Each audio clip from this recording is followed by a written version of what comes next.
क्या आप भी मिडिल क्लास फैमिली से बिलोंग करते हैं? मतलब क्या आप भी यूज्ड सॉफ्ट ड्रिंक की बॉटल्स में पानी भरकर रखते हैं, या फिर टूथपेस्ट के प्राण निकाल कर टूथपेस्ट करते हैं, या फिर शैम्पू की बोतल में पानी मिलाकर उसे यूज करते हैं? तो हाँ, शायद आप भी मिडिल क्लास कैटेगरी में ही आते हैं। नमस्कार, मैं दीपाली और आप देख रहे हैं मिलेनियम टाइम्स। और आज के इस वीडियो में हम बात करेंगे मिडिल क्लास फैमिली के साथ हो रहे नेग्लिजेंस के बारे में। और इसे जानने के लिए शुरुआत करते हैं हमारे सबसे पहले सवाल से कि आखिर भारत में कितने ही लोग मिडिल क्लास फैमिली से बिलोंग करते होंगे। अकॉर्डिंग टू इकोनॉमिक टाइम, जहाँ साल 1996 से लेकर के 2021 तक ये आंकड़ा बढ़कर 31% तक चला गया और आने वाले 2031 तक 38% तक जा सकता है और 2047 तक 60%। लेकिन साल दर साल ये आंकड़ा बढ़ क्यों रहा है? सबसे पहले तो भारत में हर कोई खुद को मिडिल क्लास कंसिडर कर लेता है, लेकिन सिर्फ 25,000 से 50,000 कमाने वाले लोग ही इस श्रेणी में आते हैं। लेकिन सोचने वाली बात है कि देश की 30% जनता मिडिल क्लास फैमिली से बिलोंग करती है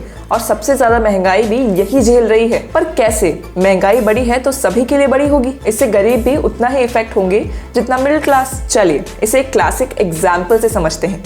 HCL कंपनी ने अपने फ्रेशर्स के लिए साल 2013 में जो सैलरी रखी थी वो 25,000 थी और साल 2023 में वो सैलरी बढ़कर 30,000 हो गई। यानी 10 सालों में सिर्फ 5,000 रुपए बढ़े हैं। अब आप सोच के देखिए, जो सामान 2013 में 25,000 का आता था वो क्या 2023 में भी उतने का ही आएगा? नहीं, वो अब बढ़कर 45,000 का हो गया है। यही नहीं, साल 2022 में पेट्रोल की कीमतों में 16 बार बढ़ोतरी हुई। अब ऐसे में एक मिडिल क्लास कैसे सर्वाइव करेगा? लोअर क्लास के लिए हमारी सरकार ने न जाने कितनी योजनाएं चला रखी हैं, लेकिन मिडिल क्लास के लिए क्या? ये मैं नहीं बल्कि क्लियर टेक्स्ट के द्वारा निकाली गई एक लिस्ट में लिखा है। इस लिस्ट में लोअर क्लास के लिए 16 योजनाएं दी गई हैं। शायद इनसे ज्यादा भी हो, लेकिन इन सभी योजनाओं का लाभ सिर्फ rural people, urban poor, low income families, economically backward section और समाज के पिछड़े हुए सेक्शन ही ले सकते हैं। वहीं अगर हम मिडिल क्लास के लिए योजनाओं की बात करें तो बहुत कम काउंट मिलेगा। हो सकता है आप में से कुछ लोग मुझसे सहमति ना रखें, क्योंकि सरकार ने तो सभी के लिए बराबर स्कीम्स निकाल रखी हैं।